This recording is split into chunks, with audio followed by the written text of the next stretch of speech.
back to the Hollow Sky Podcast. We are your hosts, Steven. And Kyle. How's it going, Kyle? It's going, man. A little bummed after the time traveler. Yeah, that is true. We're back. We're ready to rock. I've got a fucking sick story to talk to everybody about. Hell yeah. Weird. We got another vertical plane book. Dude, you guys are dope. We're just sitting here recording. Interesting.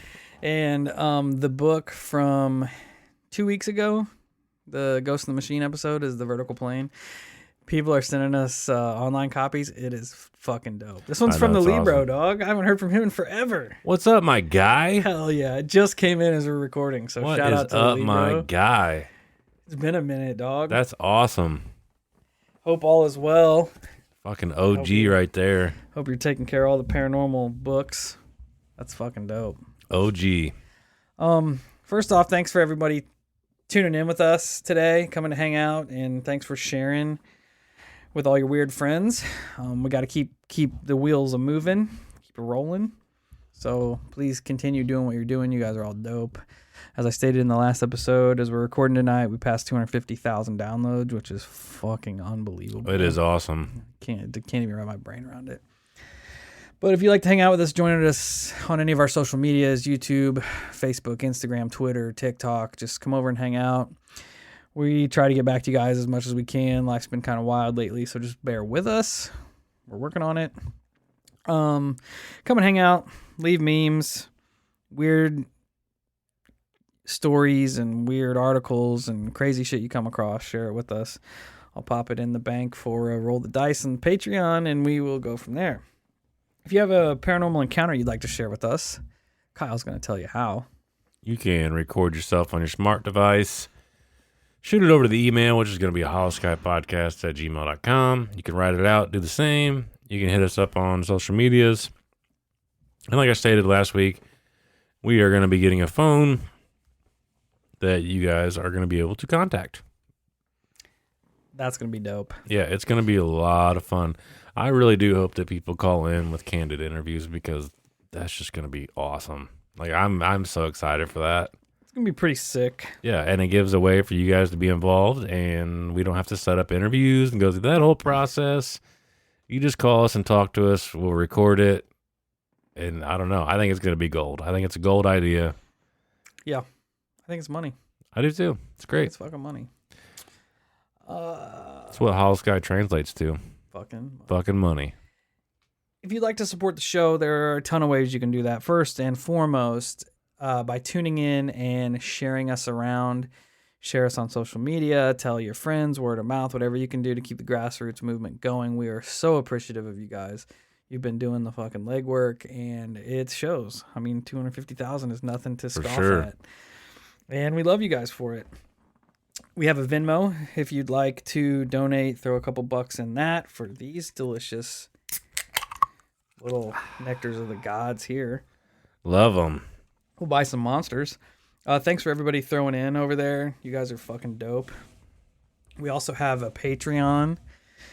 You can go check it out. See what tiers you like. If you'd like some extra content, we play Roll the Dice, where we basically just talk a bunch of shit the whole time. We got some stickers. I got some more of those made that I should be getting within a couple weeks. So they turned out pretty dope. They're going to be pretty cool. Bat Squatch and a Bigfoot alien. I shared it on the socials. I like it a lot. So you can pick a tier and just sign up for that if there's something you like there. You can also jump over to your podcatcher and leave us a 5-star rating and review. Helps us become more visible in the world of podcasts. And when people search up dope ass shit, we'll be the first one to pop up. I wish that was a genre. Dope ass shit? Yeah, I do. Yeah, same. We would be number one. The dopest asses shit. Yes. If you leave us a 5-star rating and review and we come across it, we will gladly shout you out on a future episode. Today's 5-star rating and review is brought to us by our friend Buck4001. He says, digging it, 5 stars. Just found you from the confessionals. Kicking back with your content library. Thanks, boys. 3 thumbs up emojis. Dang. Buck, 3 thumbs up emojis back, dog. Yeah, people don't even have 3 thumbs. Well, some of them might. It's true. Thanks for taking the time to hop over there and leave us that sweet little rating and review. We appreciate it a ton. And shout out to Confessionals and Tony for being dope, because he's Tony and he's dope. Yeah. So Yeah, that's I what second boils that. down to. Today's listener experience of the day comes to us from our friend Aaron.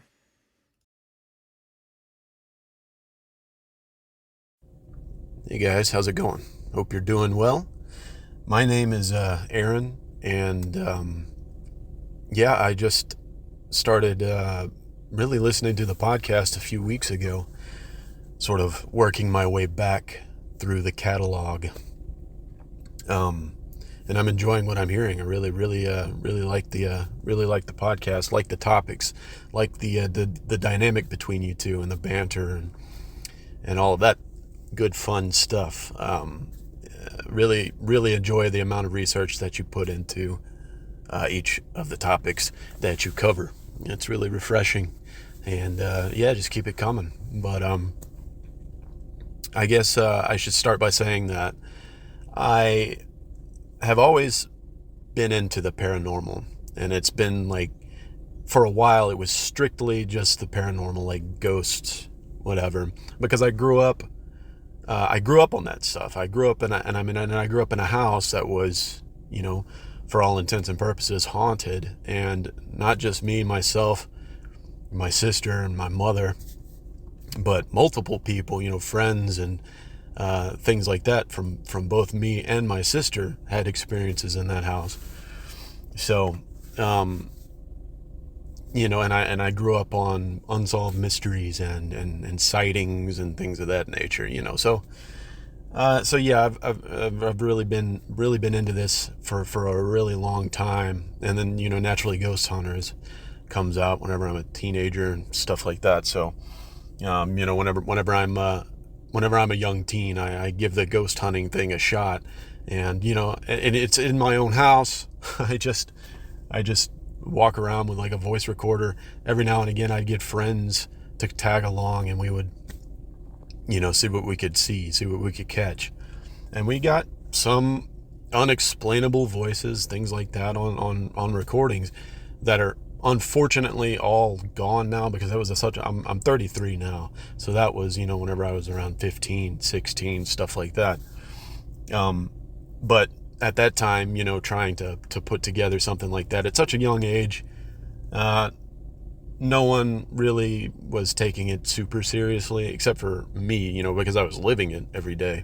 It just never really panned out. So for a while I fell out of the interest, I guess, in the paranormal until actually pretty recently I had started watching Hellier, which completely reignited that interest in this field, and also more along the lines of the high strangeness side of things. It's not just ghosts anymore, it's everything.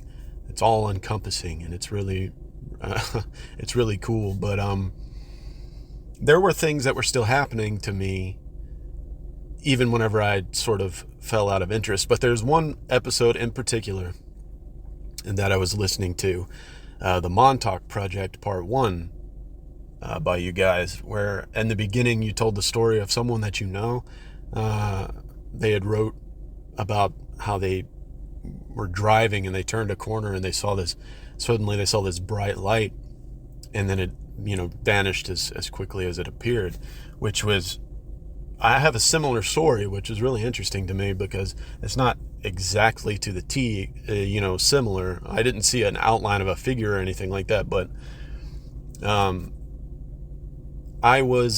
this was probably about 2014, 2015, something like that, probably 2014. But my girlfriend at the time, me and her mother, we worked at the same grocery store, so I was riding into work with her one morning like we normally did, and we just carpooled, and it's early, it's probably about 5:30 in the morning, and we were driving towards the highway, and we have to go over an overpass, to get down onto the feeder road, onto the actual highway, the interstate, to get to where we were going. But we'd taken this route, I don't know, a lot of times, but this time when we got to the top of the bridge, the top of the overpass, the car lit up on the inside with this really bright white light, and it was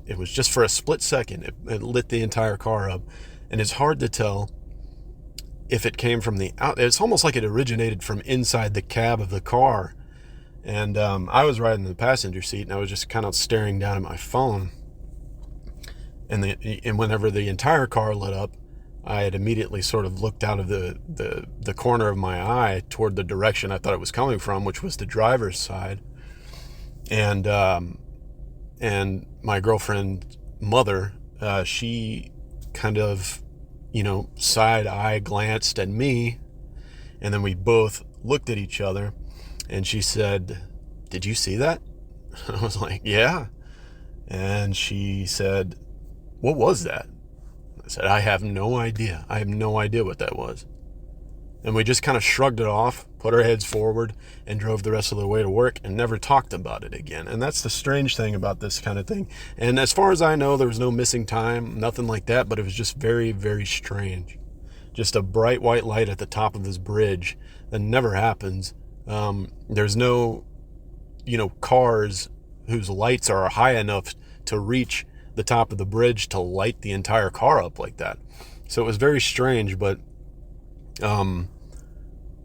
what's even more strange is that I've heard this kind of thing happening to people a number of times, where they experience something strange, and they might talk about it in the moment, but after that they just never talk about it again. And I never really realized until now that we never really talked about it again. I'd only recently started telling people this story because I've gotten back into this topic.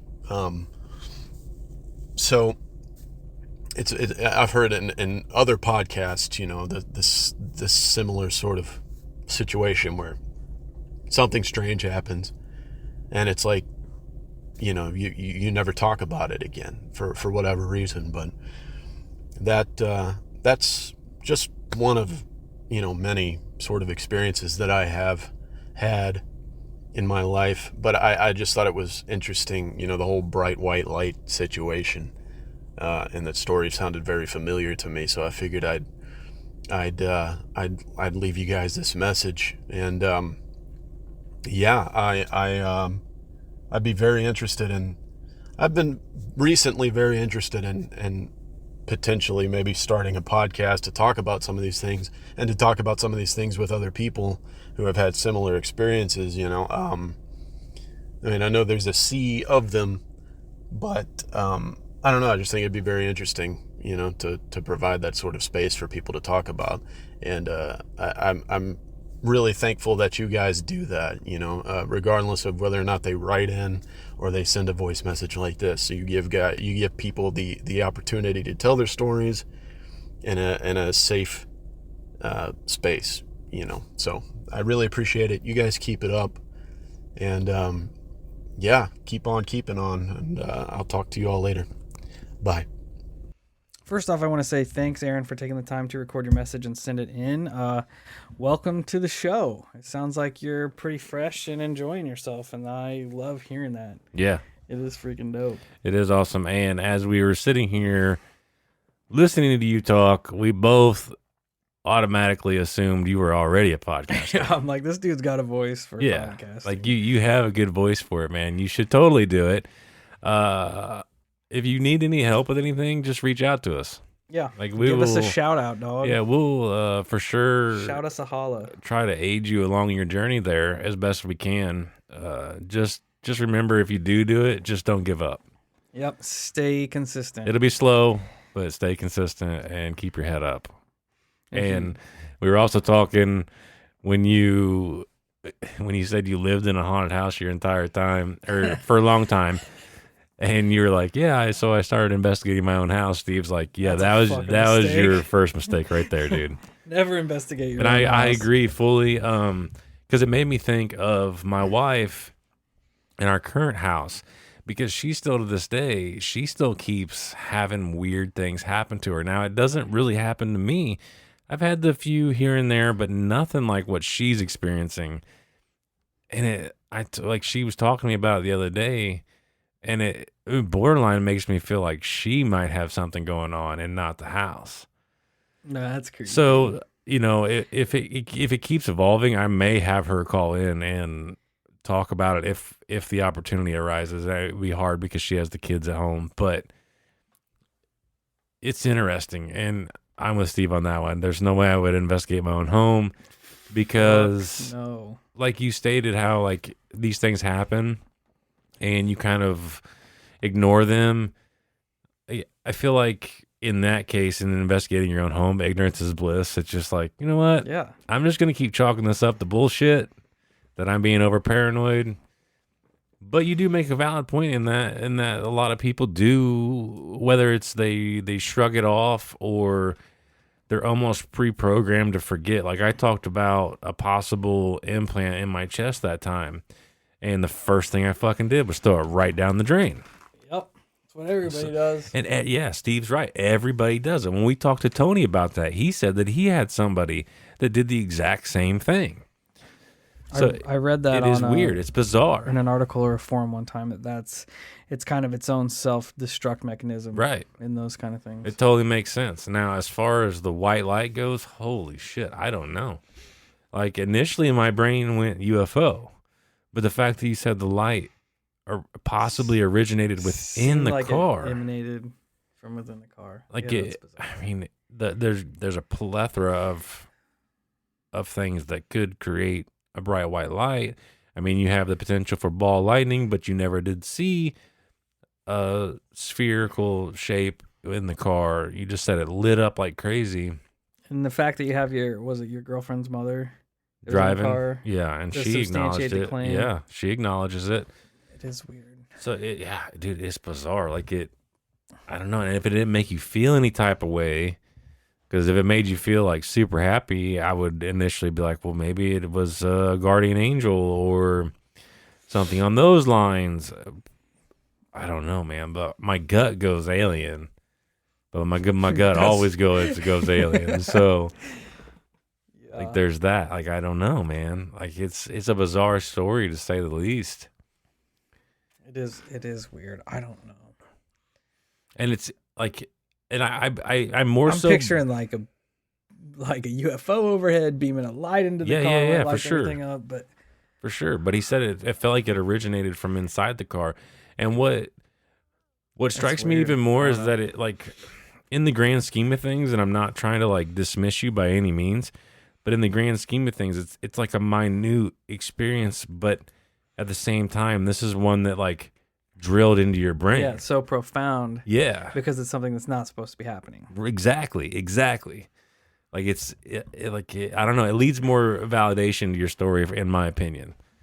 The fact that this one really stuck out to you.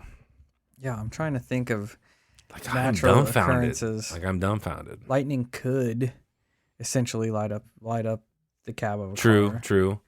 But if there's not a storm, Yeah. if there's not anything going on that he recollects, then And then there was pretty much cancels itself out. I don't know if it was the same It one couldn't he's have been- talking about. It couldn't have been some kind of like ocular distortion or something, like how sometimes Yeah. your eyes plays good trick one. on you. You get flashes in the side of your eyes or something because his girlfriend's mother substantiates the claim. Saw the same thing. Yeah, exactly.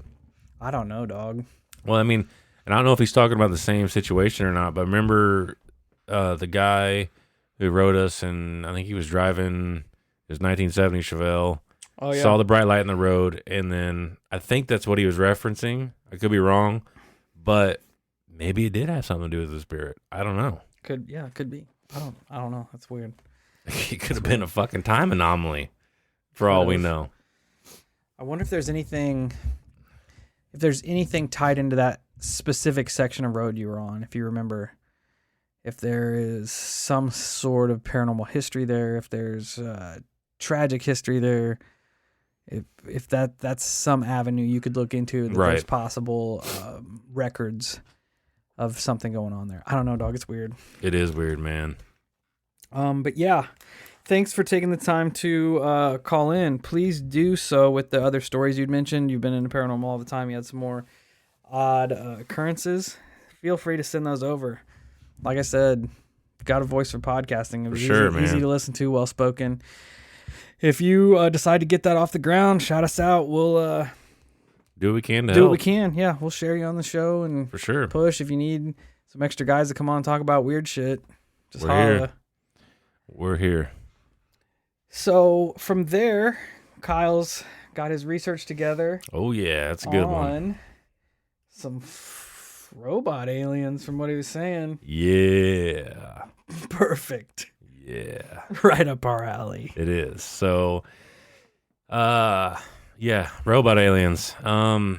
It is formerly known as the Cisco Grove Encounter. When he said Cisco, it made me think of the Thong Song. My man. So I hope that's what was playing. I hope that's what was playing in the background. When It these totally aliens was. popped up. It totally was. I am a child. I'm not far off. So this happened in 1964. There were 3 buddies, and they decided they were going to go for a little hunting trip. You know, and it's worth noting that these 3 buddies, they all happened to work for an aerojet company. Now, this company had defense contracts and worked with the government. All 3 of the men experienced something on this hunting trip. It's also worth noting that at this time it was highly illegal for these men to let UFO reports get public. It was part of the Espionage Act, and also the Air Force Regulation 200-2 stated that all UFO reports were classified and could not be released to the public, which has something to do with why it took so long for this story to officially come out. But back to the 3 men and their hunting trip. Their hunting trip would officially begin on Friday, September 4th in 1964. But little did they know that for one of them, this hunting trip would be that of nightmares, and the roles almost flipped, where he was actually the one that ended up being hunted. Fuck that. Yeah, it's a bizarre story. So the main person here with who it happened to was a man by the name Donald Shrum. Earlier in that day, Donald and 2 coworkers took off for their sweet hunting trip. They drove about 70 miles along the old Route 40, which links Sacramento with Reno, Nevada. They pulled into Cisco Grove in Placer County. The buddies went ahead, loaded up all their gear, and headed into the forest. So they set up camp about 3 miles south of Route 40 near one of the 3 small lakes in the area. You know, like any guys, you're stoked. You're stoked just to get out, go hang out in the woods, talk about dude shit, and just be with your guys. And just not fuck with alien robots. And work. Like, because these guys are, work buddies, so that's all they know together is work. But now they have the opportunity to kind of cut loose, hang out. Just chill. So they're ecstatic, So these guys they decided to go ahead and prepare for the evening hunt. They all fanned out, but kept within shouting distance of each other. Well, I guess the way that it's worded was that the 2 friends, they kind of started going down into this canyon area, whereas Donald was on a bit of a ridge, and I think the friends were like, "Hey, Donald, why don't you come down here with us? Just make your way around that ridge and drop down." So Donald's like, "All right, cool." He starts walking the ridge. After a short time, the ridge turned into a sheer cliff to where he couldn't go down. So nope. Donald has to turn around and head back. But by this time, the sun starts to go down. So Donald, he's trying to make his way back to them or the campsite because they're both in the kind of the general direction that he needs to go. And it starts getting to the point where it's too dark for him to move around in the woods. He starts tripping over shit, And he's like, this just isn't worth it. And then, not to mention the area that they're in, it has natural predators that could harm him. So he's like, all right, forget it. It's getting too dark to see. I'm going to try to find a safe place to go ahead and make camp and wait for the morning. And Donald, of the three, was the most experienced of the hunters. He had the knowledge and know-how to set up camp somewhere to make it through the night with no issues. He'd been hunting for a long time. So Donald's kind of looking around, and he's able to locate a tree that was fairly large, and it didn't have much around it. And I guess at the time, hunters have been known to do this, where instead of staying on the ground where predators could get them, they decided that they would climb the tree and kind of make a little nest up there for them to spend the night in, which makes sense. It gets you off the ground. You ain't sleeping and a bear comes up and bites you in the head. Yeah, I'm not trying to get eaten by a bear. That's what I'm saying. Hell no. So around 7 p.m., Donald had successfully made his way up into the tree and found a place to sit and rest. As he's hanging out there, a few hours passed, and around 9 p.m., Donald started to notice something strange in the sky. He noticed a light just north of his location, and it was moving from east to west.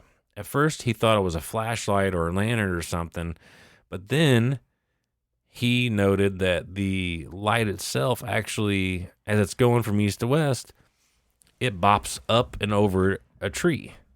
Like it dodges the tree. So he's like, what the fuck? He's like, so it's getting dark. I'm out here by myself. I'm separated from my buddies.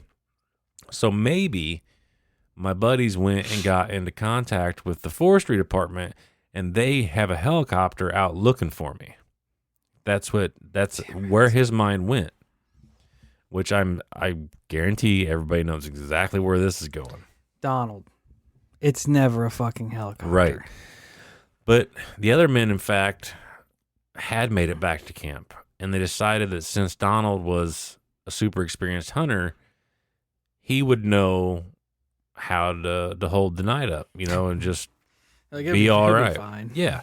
And I mean, on one hand, you don't blame them because it is pitch black out there, and Donald obviously has the know-how to survive. So they're just like, forget it. We'll look for him in the morning. Everything's gonna be all right. Yeah, I mean, it's understandable. Yeah. Just to wait out the evening. You're not doing anybody any good if you go out and get lost in the fucking dark. Exactly. But ironically enough, now when these guys are making their way back, they also noted a strange light in the sky. But neither of them really paid much attention to it. I think the one guy thought that maybe it was just a meteor coming into the atmosphere or something. Like he just kind of chalked it off to that, which, like we were just talking about, a lot of people do. So this one of the other hunters also saw the light. Yes. Interesting. Yes. Interesting. So they didn't pay much attention to it until the next morning when they actually found Donald. That's when it all comes together. So going back to Donald's, he's up in the tree and he's seeing what he thought was a helicopter looking for him. So what'd he do? The one thing you should never do. He decides, well, shit, if they're looking for me, I don't want to miss an opportunity to be found. So he climbs down from the tree and he starts gathering dry brush and twigs and stuff. And he makes 3 signal fires to get their attention. He also starts yelling and waving his arms. God damn it. It's exactly the same. Every time. Yeah. Every time. I'm trying to look up the fishermen that were out canoeing or kayaking and fishing, and the Pascagoula abduction. Yeah. They're out there. They see the light. What do they start doing? Shining a light at it. Flashing their fucking flashlight at it. If I remember right, it's the same abduction. Like, just don't. Don't do it. Don't do it. Well, You're asking for it. All of a sudden, the light stops, and it starts coming right towards him. Great. You did it, Donald. Yeah. He said all of a sudden. You did exactly what you wanted. He's like, the light stopped, and all of a sudden just rapidly started moving towards him. I would throw myself on the signal fire. Yeah. I would set myself on fire. The aliens would be like, fuck this guy. Yeah. We're getting the hell out of Yep. here. So as the object approaches, Donald starts to get real worried because there was no sound that was coming from the object. He said at first he couldn't tell the size and shape of the craft because it was dark. I mean, the craft itself was almost pitch black, but he could tell that it was like blotting out the stars behind it. It finally gets close enough, and he notices that the cigar, or the object, is actually cigar shaped. So at this point, Donald is basically where anyone would be. Fuck this. He threw his bow back up into the tree and began to climb the tree again. Oh, man. He was, being on a hunting trip, he was all decked out in camo from head to toe. He had the hat, the jacket, the pants, the whole nine. He's just going up to make himself as least noticeable as possible. And Well, it's too late, Donald. You've already lit fucking signal fires. Yeah, literally. And yelled at the UFO to come find you. Yep. So he gets back up in that tree, and he does not move a muscle. He just sits there as quiet as a mouse, not moving, hoping that they're not going to find him up in that tree. So he's sitting there, and he's watching this, what he later refers to as the mothership. He's checking it out, and it's just hanging out, And then all of a sudden, he saw this light flash, and another dark object broke away from the ship. Now, Donald didn't think much of it because he wanted to keep his attention on what is relevant. It's right in front of him, this big mothership. So he's just dead focused on it. When all of a sudden, a smaller ship flies right past him and lands about a half a mile up the ridge from him. So now he's like, shit, like, what do I do? And not long after this, he starts to hear crashing coming through the brush down the mountainside right towards him. Yeah, he said this mothership was gigantic. Yeah, he said it was huge. Like 14-story building. Yeah. That's big. Giant. That's big. Can you imagine something that size rushing right at you? No, I'd be terrified. Absolutely terrified. So all of a sudden, the noise stops. And Donald sees these short, stocky humanoid people approaching him from the northwest. He said they stood about 5 feet tall, and they were in this tight-fitting, light-colored uniform, almost like a white, silvery color. Donald said that whatever it was wearing a tight-fitted hood or a helmet, and the face was dark and featureless. All he could see were two large eyes, almost like someone was wearing welder's goggles. Not long after, another creature appeared, and it looked just utterly identical to the first one. These two beings, they were roughly 100 feet away, Donald estimated, and he thought that he kind of pulled it off, being able to hide up in the tree, because these two beings started to investigate their surroundings, and Donald theorized that what they were doing was more or less collecting samples of things, because they seemed really like just overly interested in this bush. They were focusing on the bush, kind of picking at it and what have you. And I think a couple times they even were walking over to the rocks. What's so special about Hero Bread's soft, fluffy, and delicious breads, buns, and tortillas? These ultra-low net-carb baked goods contain zero sugar, fewer calories, and more protein than the leading brands, and are high in fiber to support gut health. Shop now at hero.co. Looking at the rocks, like investigating, like just straight taking up samples rocks. or studying. And he thought that's what they were doing, is that they were just out collecting samples of shit to take back. Because he's like, their body language was almost like a fascination. They were just completely enthralled with taking samples of stuff. And, Donald is where anybody would be. He's fucking terrified. And instantly his mind began to wonder, like, what do I do? And it kind of comes back as to previous. Well, since I'm hearing all this camo and I'm up in this tree, maybe if I just don't move, they won't see me. Well, all of a Too sudden, late, Don. the creatures made their way to the base of the tree and looked straight up and were staring right at him. So Don's like, great. Fucking great. Now they know I'm here. They know exactly where I'm at.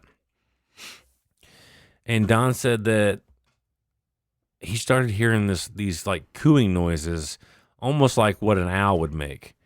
And when this happens, the beings would do something different. So Donald's mind went to, well, maybe it was the mothership contacting these beings and giving them orders, because every time he'd hear it, they would do something different.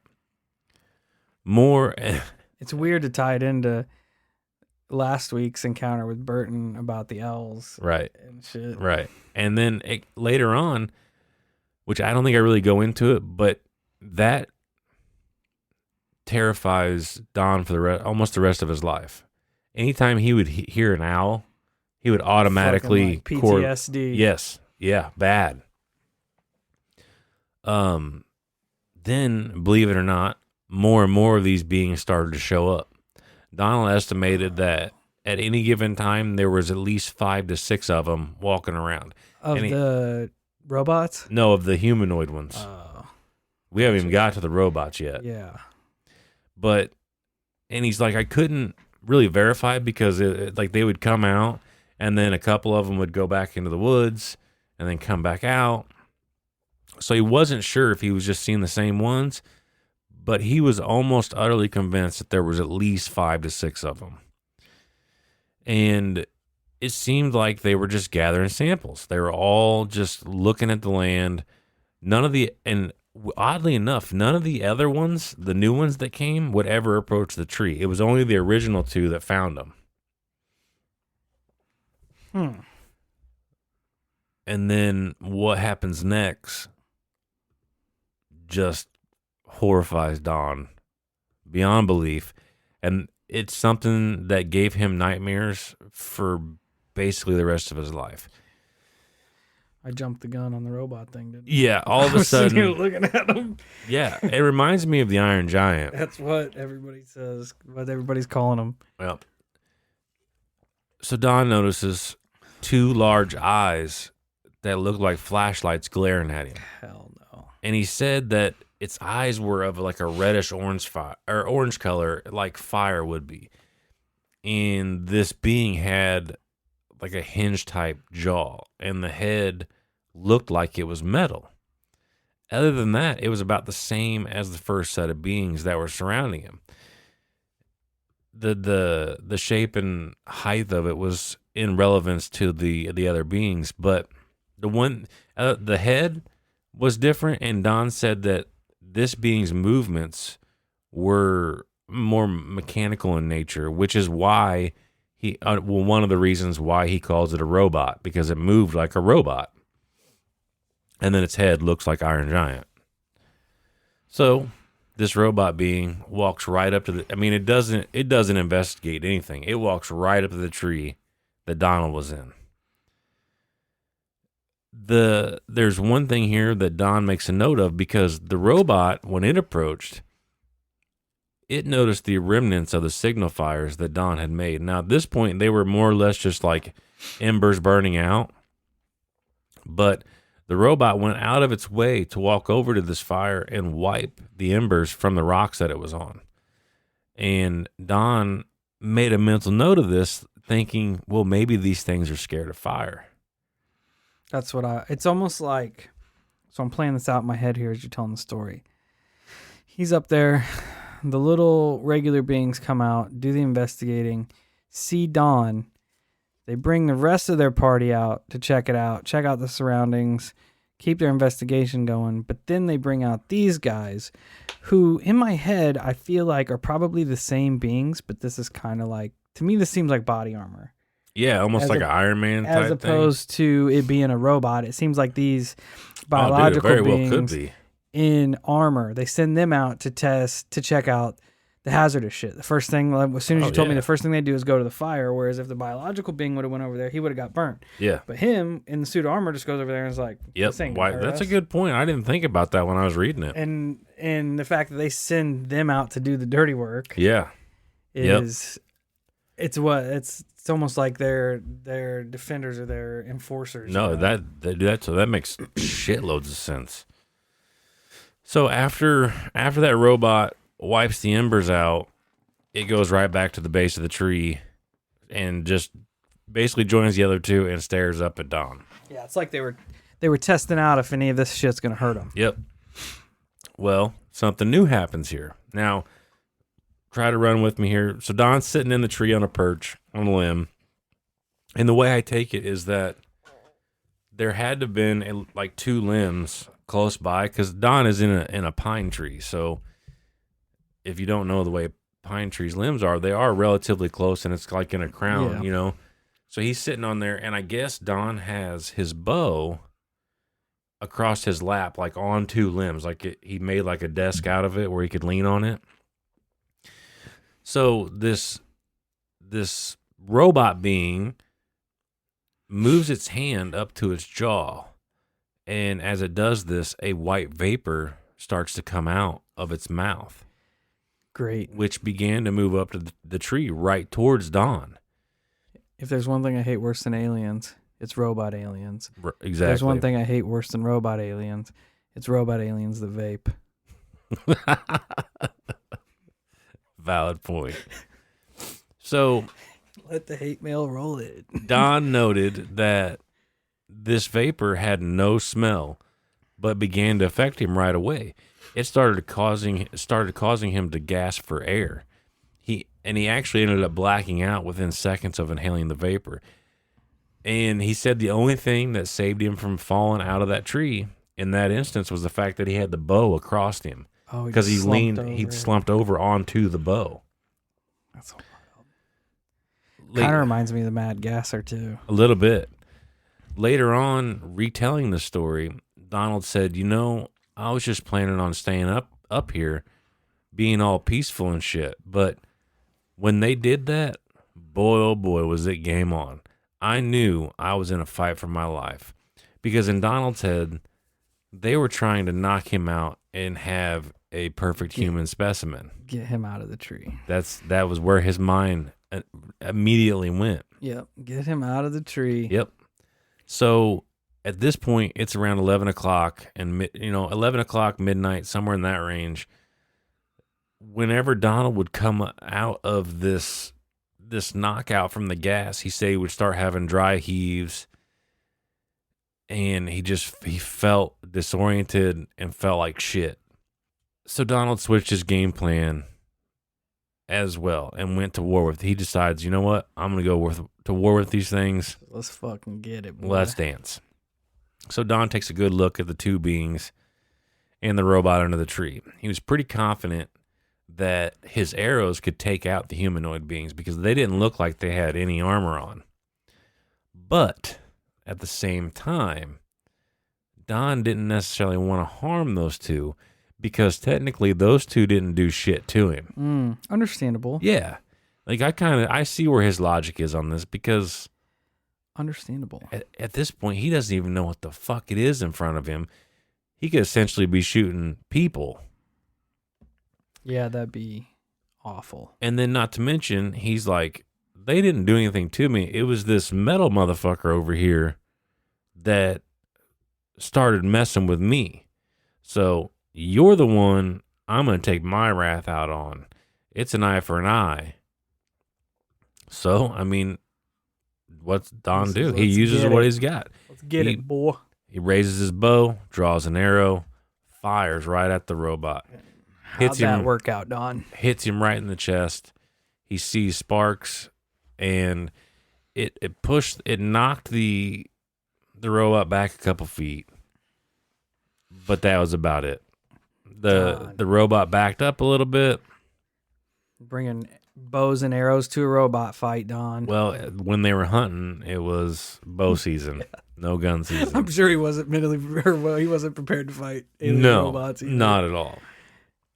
And so with that, all the beings, they moved back about 20 feet. The humanoid beings, on the other hand, they just got out of there, which leads more credence to Them being the robot. enforcer, defender Yes. type. Yes. I think it's a suit of armor, dog. I am with you. Now that you say that, I totally am with you. So Don, he's like, fuck it.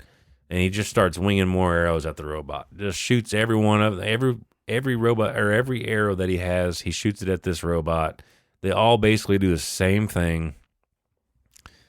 And now Don's out of arrows. Once he's out of arrows, the robot walks right back to the base of the tree. Don, remembering that the robot moved the embers of fire away, decided to take a book of matches and light it on the entire book on fire and throw it down at the robot. When he does this, sure as shit, the robot backs away immediately. And it just so happens that when Don went on hunts, he would just basically load a pocket full of books of matches. He would just take a shitload with him in case he were to get separated, needed to make a fire, etc., etc. So seeing that it scared the robot being, he started lighting everything he could on fire. He's like, I took my hat off, I lit that on fire, I threw it at him. And when I started doing this, the robot would move farther away than like with the arrows. Motherfucker, I'd be burning that whole forest down. Oh, he was trying. Just let it rip. He was trying. Let it eat, dog. And ironically, once the hat went out, it smothered out, the robot would move back in. That would be so disheartening. Yep. You'd just be sitting there like, please catch these leaves on fire. Please catch these leaves on fire. Please catch this foliage on fire. Yep. So Don's like, I need to start a fire, and starts looking for brush on the ground so he could start some type of small fire that'll kind of sustain and burn long enough to keep him away. But ironically enough, the tree that he chose didn't have much around it because he's basically out in the middle of the desert for the most part. Maybe not. No, he's probably not out in the desert, but he's out in an area. And then that tree was on a cliff. You know, I guess it was the only thing around. Oh, I just read ahead and it gave me goosebumps. So Don's like, well, I don't have much to catch on fire, so fuck it. I'm just gonna try to catch them on fire. He pulls everything out. He pulls money from his wallet, his hunting license. He starts ripping apart his jacket. He's lighting everything he has on fire, just throwing it down at him. Well, eventually, as you can imagine, Don runs out of pretty much everything to burn. All he's got left on him is his boots, socks, a pair of pants, and a t-shirt. That's all dude's got left. So he's like, whatever. He climbs to the top of this tree as high as he can possibly get, and he takes his belt and he ties himself to the trunk of the tree just in case they start gassing him again and he passes out. He didn't want to fall out of the tree. Good idea. It was a good idea for sure. Shortly after this, I guess the one robot's like, well, I'm going to need some backup because another robot one joins the fight here. It comes to the base of the tree. It does what everybody knows it's going to do. Gasses him, knocks him out. But this time they changed their tactics again. Because when Don wakes up from this one, he notices that the two little humanoid That's what fuckers, I just read that gave me goosebumps. they start trying to climb the tree. And because the first set of limbs is a little ways off the ground, they actually start trying to boost each other up into this tree. How terrifying is that? Dude, it would suck. He has no arrows to shoot now. He has nothing to catch on fire. He's tied himself to the top of that tree, and now they're trying to come up after him. Oh, my God. And they only do it Hell no. when he's passed out. So, like I said, the first set of limbs were apparently about 10 to 12 feet off the ground. They're trying to boost each other up into this. Well, Don doesn't really know what else to do, so he starts shaking the tree. He's just He's just just moving grasping at straws yeah, to try to save moving himself. it as much as he can. And dude, oddly enough, once he did this, they would come down. They would stop trying to climb it. He says, "Hell with this." And it almost makes sense because they at least seem unfamiliar with the terrain and everything there because they were so enthralled with it, trying to collect samples. And by him doing this, they don't know if it's something that's going to hurt them, so they just back away. Well, then they restart process. Don gets gassed. They try to climb up the tree again, and it's this whole repeating process. So when Don wakes up from another gassing, he starts breaking limbs and shit and throwing it down out. Now he's grasping at straws. He's breaking limbs off, throwing it down. He pulls change out of his pocket and he's throwing pocket change at him. That'd be so awful. Anything. Just a last ditch effort to keep them the fuck away. Anything, dude. Now, a little side note here. I'll say it after I get through here. But so, at this point, fucking Don, dude, he is out of everything. He's been fighting them off all night, essentially. All night. Don starts hearing coyotes off in the distance. So he starts trying to mimic coyote howls in hopes the aliens would think that he's calling for backup. This is how desperate Don's getting. All night long. I hope it works, Don. All night long, the robots keep doing that, just hitting him with the gas. He wakes up, the aliens will be trying to climb, start shaking the tree. It's this whole constant back and forth. And it gets so bad that Don at one point thinks about undoing his belt and jumping out of the tree off the cliff to his death. Like he gets that'd be awful. that so consumed with it, which, man, I don't know. Like on one hand, I don't blame him because that has to be fucking. Not only is it terrifying, but it's so taxing on your body, physically and mentally. Well, I mean, judging by the two outcomes, at least throwing yourself off a cliff, you know what's going to happen. Oh yeah, for sure. That's the devil, Exactly. Letting them take you, you have no clue what's going to happen. That could be worse than dying. Absolutely. And like I said, just like you're convinced at this point that you are legitimately fighting for your life.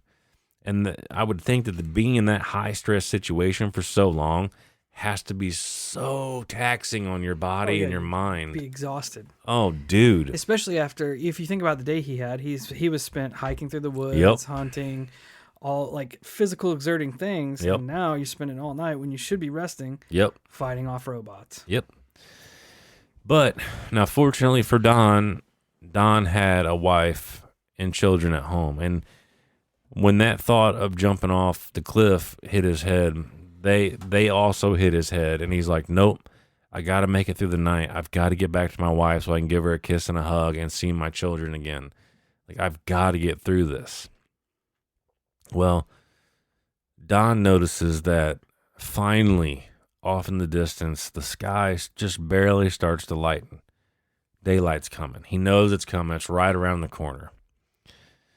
Well, I think in a last-ditch effort, these robots, they decided to move really close together, and they were facing each other. And Don said all of a sudden, these bright arcs of light started coming out of each of the robots, and they were like, it was almost like it'd come out of one, go on the next, then come back and just do this whole back and forth thing. And it was almost like supercharging their ability, because Don said that then all of a sudden they released that gas together, and it was so thick that he couldn't even see the robots anymore. That's what I just read. As Don approached, yet more humanoids arrived on the scene and produced a large volume of the strange smoke that made him pass out. Yep. And can you imagine looking down and like you fought him off this whole time and the sun's coming up? You're like, finally, the sun's coming up. My buddies will be looking for me. And then more robots circle around the tree and start mass gassing. Oh, dude. But I don't know if it was the daylight. I think that most likely the daylight is probably what saved him, Because after this, when Don woke up from this one, which this is, dude, his fucking thought process on this one is scary, because when he wakes up, all the beings are gone from this mass gassing. Don, which I didn't think about when I was reading it until I actually got to this part, Don was freaking out when he woke up, because Don started thinking, what if they got to me while I was knocked out and they did what they needed to do to me and then they put me back? Which they could have. They very well could have. He was fucking terrified of that. But I guess apparently later on in life, Don actually goes and gets regressed and does all types of shit. Brave and man. He comes to the conclusion in his mind that no, they didn't get me. I was the one that got away. Brave man. Very brave man. I couldn't do it. I just couldn't do it. But when Don gets down from the tree, he noticed small childlike footprints all around the tree. Like these little fucking creepy. These little beings have been walking around. And another thing that he noted, you remember all the coins that he threw down at him? Yeah. All the coins were gone. So they robbed his ass. They took all of his money. They said, not only did we harass you all night, now we're going to go to the diner and get breakfast on you. But they theorized that what better way to collect information on a civilization? Because we do it today. We'll collect old coins. Yeah. People were like, there's dates, sense. There's phrases, there's letters. Historical figures. There's all types of information on those coins. That totally makes sense. Yep. Now, Don... Creepy, yes. Don was actually able to recover his canteen, his bow, and some of his arrows. Don started to make his way back to camp at this point, but he was so exhausted, he actually just collapsed and passed out. Now, apparently, I don't know how you would justify this, but shortly after that, Don woke to hearing someone whistling. So Don starts to yell, and his buddy ends up running over and finds him. And his buddy was kind of confused because he runs up on Don, and Don is just in a t-shirt and pants. And that night, it got down to 32 degrees. That's weird. So his buddy is like, why are you not wearing all of your gear? And he was even more confused because Don kept saying, I would have been just fine if they would have left me alone. Like, he just keeps repeating that. That's so terrifying. But he doesn't elaborate on it. Like, his buddy's like, what are you talking about? And he doesn't elaborate. Can you get hypothermia in freezing weather with just a t-shirt? I'm sure. I wonder how he avoided that. Maybe his adrenaline the whole night. That's all I could think of. But when Don... Now, it did take effects on him because when Don got home, like, his wife was a good old lady, and she notices Don just walking right up to the door. She's waiting for him, and she's like, he didn't even have to say anything. I could see on his face, she's like, he looked like he had walked hundreds of miles. He had bags underneath his eyes. He looked terrible. And he ends up coming in, doesn't say hi to her, doesn't hug her, doesn't kiss her. He sits down on the couch and goes, I have something to tell you. And as he retold this story to his wife, she's like, he was sitting there and his hands were fucking shaking because he was so scared. Now, the book does a really good job that I got, because they also reference other experiences with these robots and this gas. And long story short, they end up setting up a contact with the Air Force. And the Air Force wants to interview Don. So Don and his wife meet up with these guys. And his wife noticed that this house they went to was off base. And the house was very... She called it like a studio house because there was no personalized pictures. It was pretty barren. She's like, it was just sus. And then, not to mention, the lead guy interviewing, his name was Cloud, which she found weird. What a weird name. Yeah, being that they're talking about UFOs in the sky, and this guy's name is Cloud. Or later on, I think his last name, quote unquote, would be McCloud. Anyways, but they started asking questions, Duncan McLeod of the Clan McLeod. There can be only one. Yeah, Highlander. yeah, that's it. But Makes sense. It brings everything together. Right. So they start asking questions, and Don's like, hey, I shot one of them, and I've got the arrow to prove it. It's got metal or melted metal on it, and the metal that is on the arrow actually shines in like rainbow colors when it's in the sun. The tip of the arrow is actually bent to about 45 degrees. They asked it, naturally, as you can see where this is going. The military is like, well, can we take that arrow and get it analyzed? Of course. And Don's like, yeah, absolutely. Let me know what you find. So he gives it up to him. Sure, help me out. In addition to Psych. this, he gives them a highly detailed map of the exact spot where all of this happened.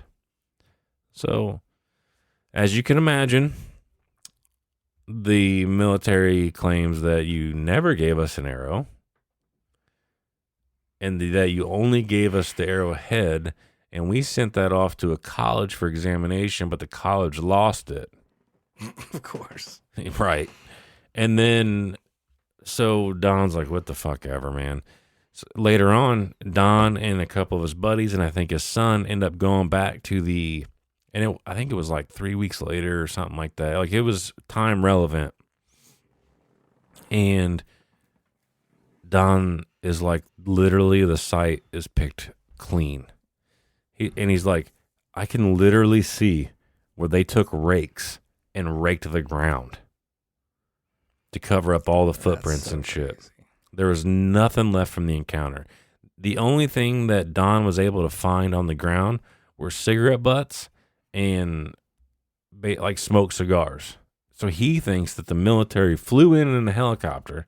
A bunch of the military guys got out, cleaned the site, and then left.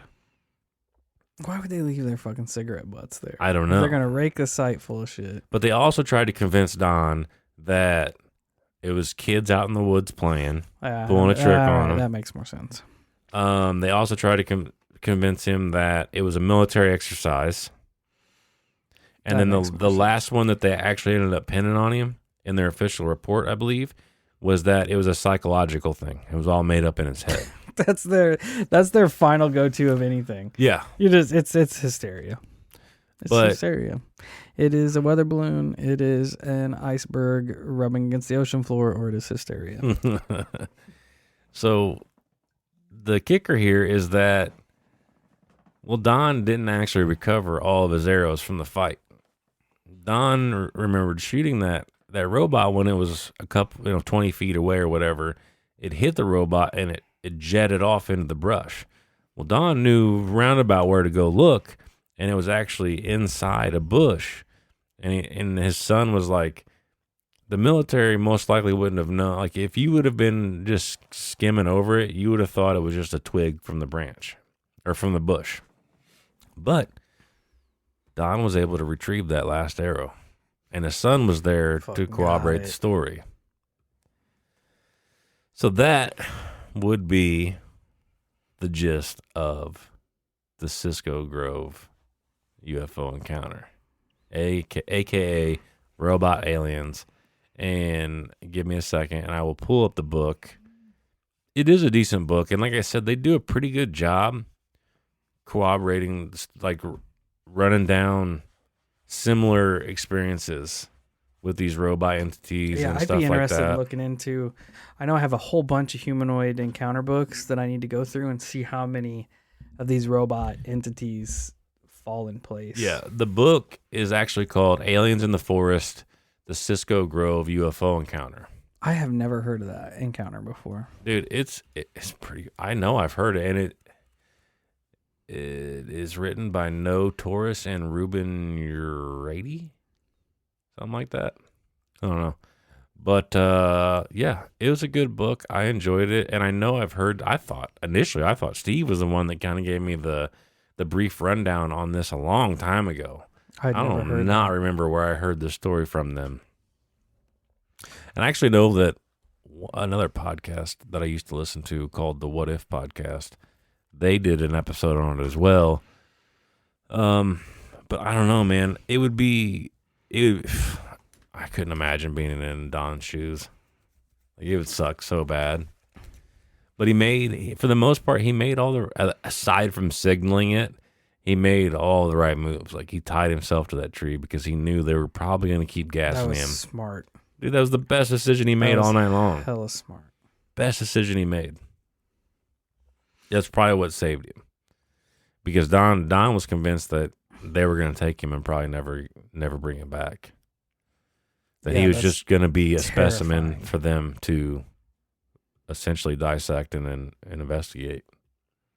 That is terrifying. Oh, dude, it would suck super bad. Super bad. Yeah, I don't like that at all. No, not very much fun. Yeah, It was an interesting case. Dude, it's crazy. It's a crazy one. Man, see, part of me wonders that since the military made it out there so quick, was it a military encounter? Was this some kind of weird? I don't know. Or maybe it's not the first run-in they've had with them. Yeah, I don't know. I do think the beings are the same. I agree. And I feel like one of them is... And being that you're wearing that type of armor, your movements might very well be more mechanical. Yeah. You know, because it might be heavier than what they are used to. I was thinking when an Iron Giant, I'm like, it looks like a suit of armor. And that's how I would think someone wearing a suit of armor would move. Yeah, for sure. Very deliberately. For sure. And the fact that it was the one checking out all of the things that could possibly hurt them.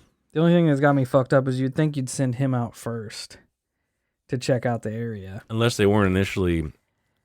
Well, I don't know. Yeah, unless they didn't see a threat until they got out there and they saw the fire and they're like, oh shit, maybe this is worse off than we think it is. Bring out big dude to check it out. Or maybe those two little investigator scientist style were like, man, we need to take that specimen with us. We're going to need some help. Yeah. That's a possibility. Bring out the big guns. The dudes. Yeah, that was dope. That was a dope encounter. Pretty fucking interesting. I would like to see if anything was brought up on his regression. I don't know. I don't think it really talked a whole lot. They probably would have said something if it did, since they brought it up. But him tying himself to the tree probably saved his ass. That's what I think. I think that was probably the smartest move he made. Yeah. That would be terrifying, though. I picture myself up there and just hoping that something would light to keep him the fuck away. Yeah, I know. That's creepy. Yeah, I would. Dude, I don't even want to think about it because it does. It scares the shit out of you. When he's talking about them climbing the tree, boosting one another up, I was just looking down there like, hell no. Dude, I'd throw myself out. It would be scary. It would be terrible. It'd be terrible. I might not get you all, but I'll get a couple on the way I'm going to try my damnedest. You know, little did you know, he probably should have shot the humanoids, put them down. Yeah. Hell, may have pissed off the robots though. Yeah. Oh yeah, it might have went a lot farther south than what he would have. He probably played it the best the way he did. Most likely. But we're gonna wrap that up. That was the robot, the Cisco Thong Song encounter. Yeah. Robot alien encounter. Love it. Check us out at all our social medias, Facebook, Instagram, YouTube, Twitter, TikTok. Come over and hang out with us. Until next time, stay safe. Stay weird. And if you're ever hunting and you get attacked by robot, alien invaders, be sure to tie yourself off to the tree. And hopefully you have a gun and not a bow and arrow.